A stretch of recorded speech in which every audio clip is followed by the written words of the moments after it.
Hello, this is Charting Man Dan of TheChartGuys, where we teach the little guy and girl how to utilize charts to manage their own trades and investments. What do I mean by the little guy and girl?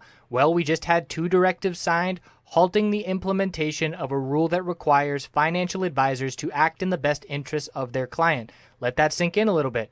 The big wigs on Wall Street can play with your retirement and hard-earned money without your best interests at heart.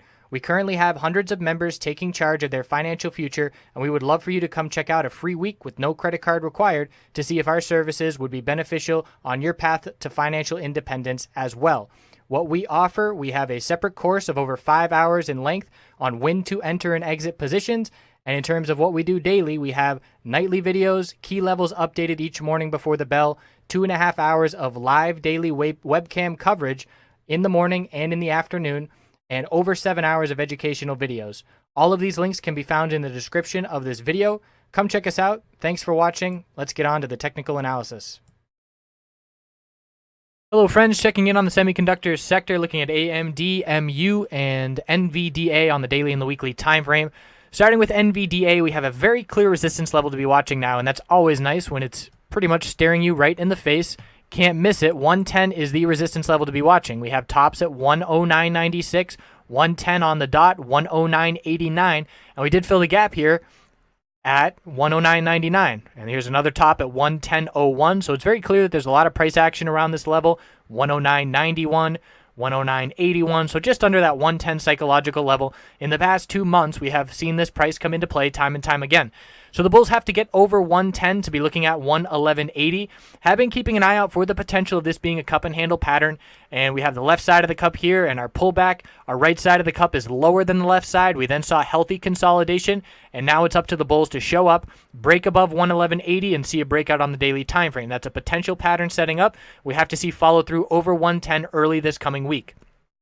So we were looking for the bulls to show up on Thursday, and that was because we had a very tight consolidation here, very low bear volume, which is healthy for the bulls, and we had a double bottom, 107.27 and 107.25. So the clues that we were looking for on Thursday to make a bullish play on NVDA was, number one, we want an increase in volume. Obviously, we want it to favor the bulls. So as soon as we broke the high of Wednesday, 108.49, and then we looked in at the volume and saw that in the first 20 minutes of trading, we had a significant amount of the percentage of the previous day's total volume in the first 20-30 minutes of trading.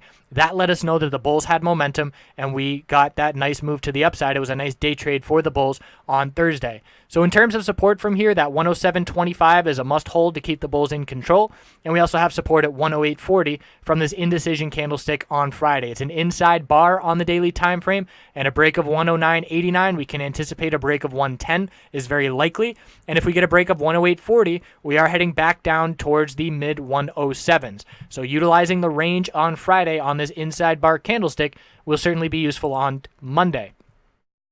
Weekly time frame continues to hold the middle Bollinger Band support 5 out of the last 6 weeks. As long as that level holds, the bulls remain in control of this weekly time frame, and losing that level would be a red flag, but as of right now, that is not a risk. It's going to be in the mid to upper 103s this coming week, and we are currently well above that level. So worth keeping an eye on the weekly time frame. As long as that middle Bollinger Band holds, the bulls, the long-term bulls, are certainly happy.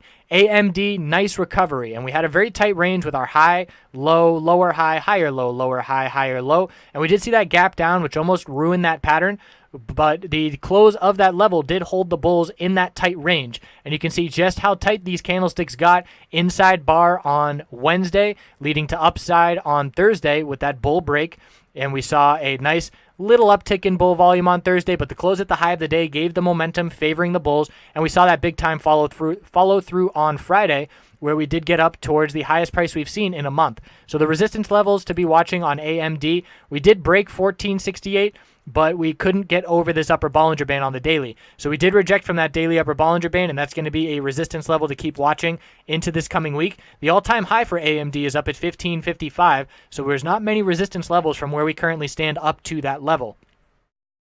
So the bulls need to maintain the middle Bollinger Band, which is now beginning to ascend to the upside. Keep an eye on that upper Bollinger Band resistance, and the bulls have some nice momentum on the verge of a bullish MACD cross on the daily as well.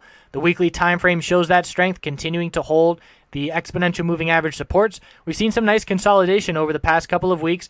where we have cooled off a bit after a big bull 3-week new all-time high move, and it looks like the bulls are getting ready to see a continuation attempt. So there were some nice gains Thursday and Friday to the upside. If we do consolidate, we will look for it to be normal, healthy consolidation, and the red flags would be an increase and some high bear volume, but that has not happened yet, and we will not be anticipating it to happen. So we will be looking for normal, healthy consolidation and a new higher low to form if we do begin to pull back.